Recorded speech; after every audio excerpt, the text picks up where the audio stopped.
I greet you with peace and I greet you with love.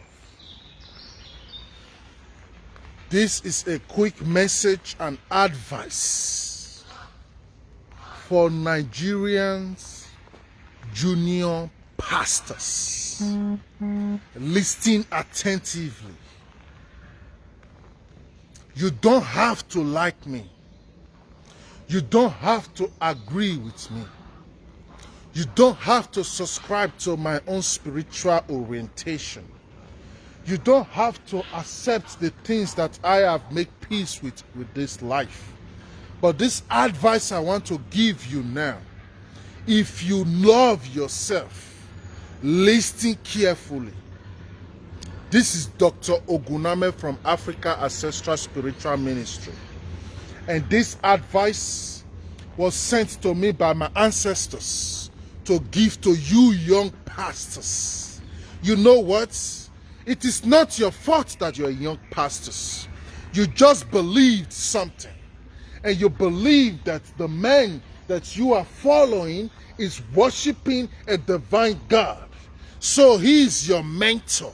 So you look up to him and follow his footsteps. He's trying to show you the path of how to become a good minister or a good pastor. So you are kind of like apprentice. So you believe on this Holy Spirit. You believe on this holy book, which is nothing wrong with that. Your intentions are pure. Your intentions are holy. You just see him as a light that you have to follow. He's wealthy. He has influence. He has power. People respect him. And this makes you hungry. This brings out the hunger of your own interest in things that you think and wish to also achieve through that his own orientation. But listen to something.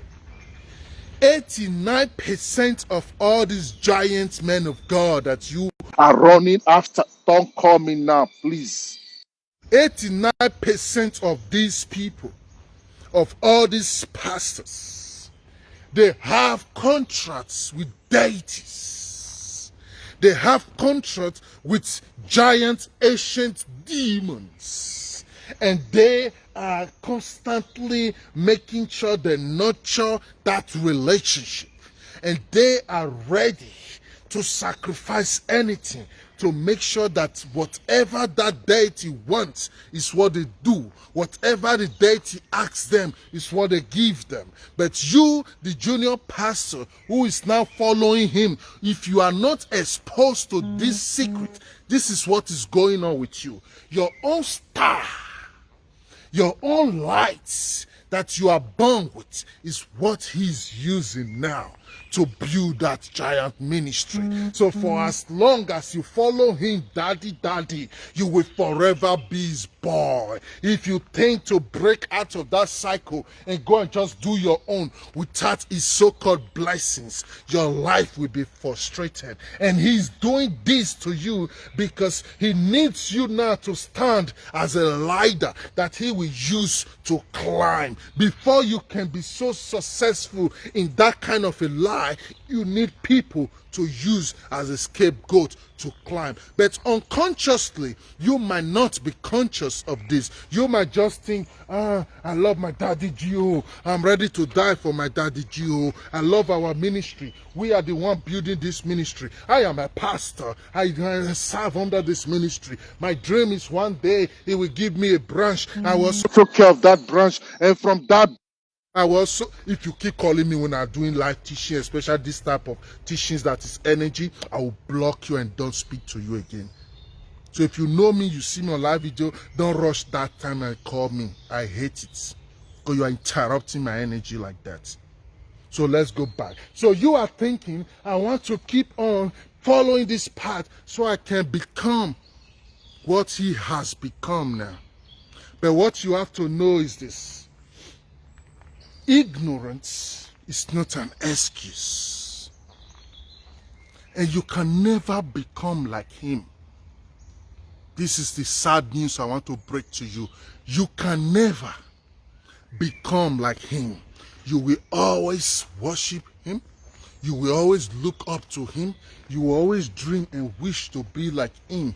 Then when you not get to an age, you start thinking for yourself, how many years now? 30 years, 20 years I'm in this ministry. I'm still like this. Even this man of God is dead now. His son has taken over. I'm still like this. What life is this? The moment you start thinking that, then it is over for you. Because why? Your soul has become the source of energy that they have used to build that ministry. So now that you think you want to disconnect, it is too late. So if you know you are a junior pastor, if you don't like Oguname, that's not important. Listen, this is time now for you to start doing self-reflection. I'm not saying hate your man of God. Start doing self-reflection. Ask yourself, what is really my drive? I love God or I love this man? That's the question you have to ask yourself. I really love God or I love this man? Because if you just see his cars, his words, and you are inspired by that, then your soul will always be the cup of his wine. And you will always be starving. You will always be in the position you are. And when you stop and say, I am tired of being your slave, then from that day you are miserable forever, because he have captured your soul. So you are in a more difficult position, even more than the brainwashed members. Because the member is just brainwashed. One day she or she can just wake up and stop going to church. But you is captured already. That's why it's like a confraternity. Don't you see how it give you people rules, how it make union with you? When you people are in your meeting, those meetings you always hold, when you people are there, don't you see he talk like CEO, he don't talk like man of God, the same man of God inside the church, he shouts on you, he gives you order, he makes sure you don't play with this business. Yes, that's who he is. Those one he's showing inside the church, that is just for the members. The one he is showing you that you are thinking is helping you to learn the work, that is his real self. Hunger, selfish man, greedy man, who's even ready to sleep with your wife and kill you if your wife is so sweet. He can send you on a mission to go to America so you can just have the weekend with your wife. So you have to wake up. This is not my job. That is your left for you. You have to wake up. My job is to bring this to your awareness, that this is what is going on. Wake up. Junior pastors, inspired that the GO is a lie.